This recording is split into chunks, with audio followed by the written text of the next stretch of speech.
Hi, it's Michael.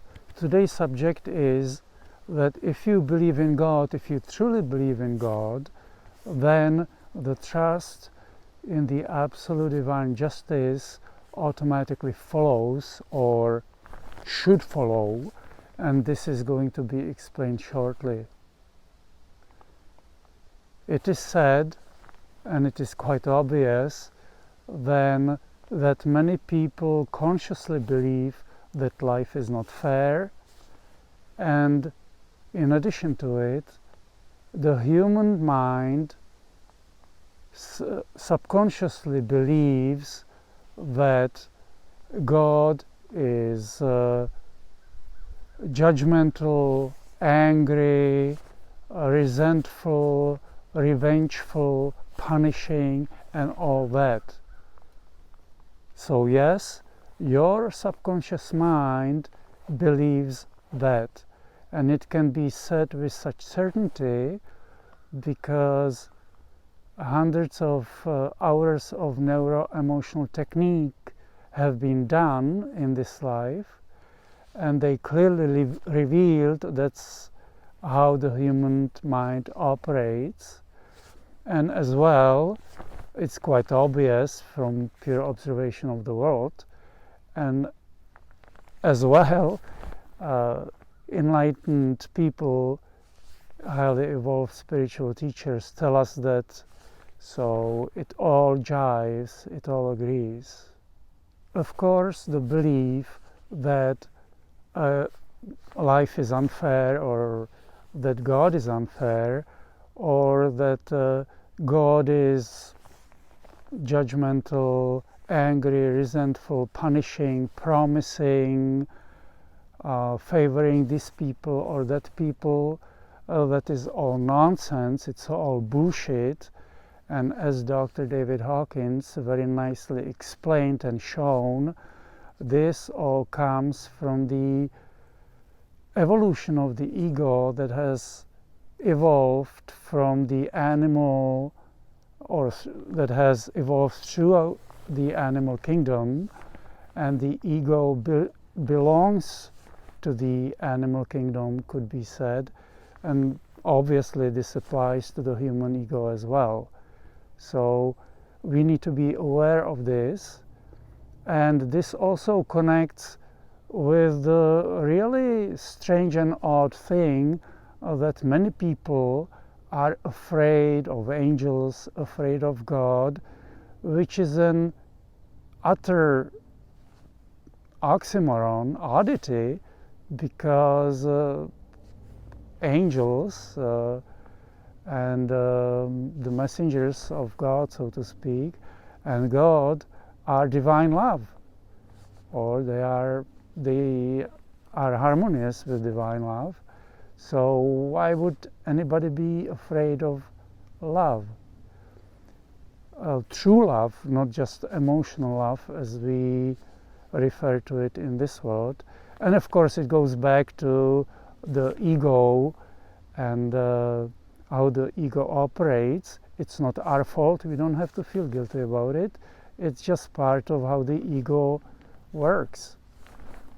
The ego is a certain pattern that has emerged throughout evolution in this world, and that, as Dr. David Hawkins has explained, serves the survival of the species, that usually the most aggressive, the strongest kind of wins.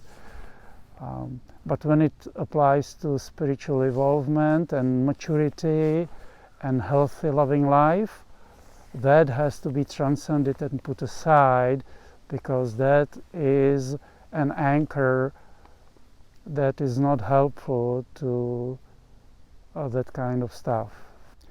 Okay, so let's consider the belief, whether conscious or subconscious, that life is not fair, that God is this and that. You can insert any of the human emotions and actions, judgmental, punishing, angry, resentful, promising to certain people and frowning upon other people, and so on.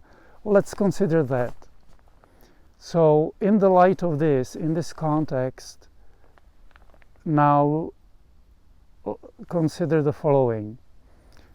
To our human understanding, existence is infinite, infinitely expanding, infinitely complex with infinite entities, infinite dimensions, infinite planes. And now imagine that God, the source of all that, would emotionally, as we ascribe these emotional and human attributes to it, would favor this over that, and would be angry at this, but would be promising to that, and would be frowning upon that, and would be punishing this unjustly, and would be giving these some extra favoritism. Now imagine there are infinite entities, and all is intimately interconnected. It's all organic unity. Now imagine that God would and because it's an organic unity, if you adjust something here, if you change something here, it changes the whole. It changes the whole matrix. It changes the whole dance of the energy. So if you adjust something here, it affects something here, so to speak, and vice versa. So if God would start all of a sudden cherry-picking emotionally all these things, then, and would start changing it here, changing it there, changing it here, it would start changing the balance of the energies, the dance of the energies in unpredictable ways, because everything is intimately interconnected, and if you change one thing here, well, it can change a billion things over there. So if something would be changed here in an unfair way, in an arbitrary, judgmental way, then this would come out of whack. And then God would have to try to bring this back into whack, and that would throw something else out of whack. It's like when a person tries to cover up some wrongdoing by a lie. You say a lie, no, I wasn't here, I didn't do it, but then there is a security camera that proves otherwise. And then the person lies and tries to cover up that the security camera was wrong. And lies are made, and more lies are made, the more the person gets tangled up in it, and the more it becomes obvious that it is bullshit, and it falls apart, the lie falls apart. So the universe would fall apart, wouldn't last, if God would start emotionally, as we ascribe it to it, in the human terms, would start all of a sudden adjusting things the way it arbitrarily wants. So that's practically not doable, and even an omnipresent and omnipotent God would go cuckoo trying to balance things out so the universe doesn't fall apart. Okay, so